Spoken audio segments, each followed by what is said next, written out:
think the term distrust is a great way to frame the state of the relationship, because I think that there is distrust in the community, and rightfully so, because there's just a lengthy history of police being overly present in the lives of Black people when it comes to stopping and questioning Black people, when it comes to incidents of use of force, whether they're excessive or justifiable.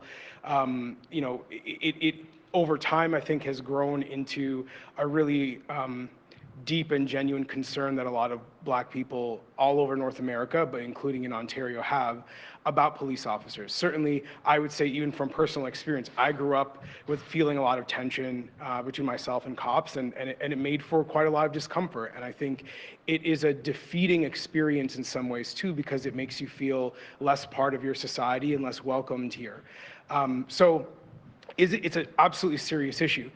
The important thing to note, I think, though, is that just as there is a history of police officers being overly present in the lives of Black people, there's also a history of police officers not being present enough.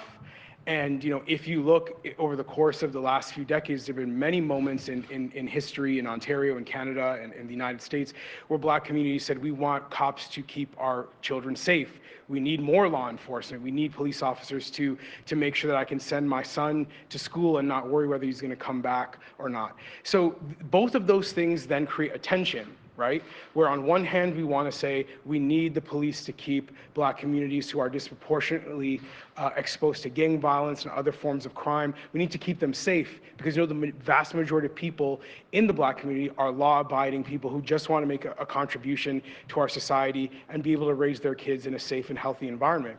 So we want to be able to offer that to the Black community, but at the same time, we need to recognize that policing can go too far in the other direction, where you have practices like carding or a lack of community connection between some officers, which leads to stereotyping and profiling. So it's a difficult balance between those two imperatives. And as a person who works in Black communities, who has lived in Black communities, who has grown up in Black communities, I know that tension very well personally. And I think many Black people in our province understand that tension as well, which is why I think it's always important that when we talk about the Black community, we understand that there's quite a lot of diversity within that community in terms of what people are hoping the government will do in order to give their children the best chance at a fair and safe and healthy life in our province.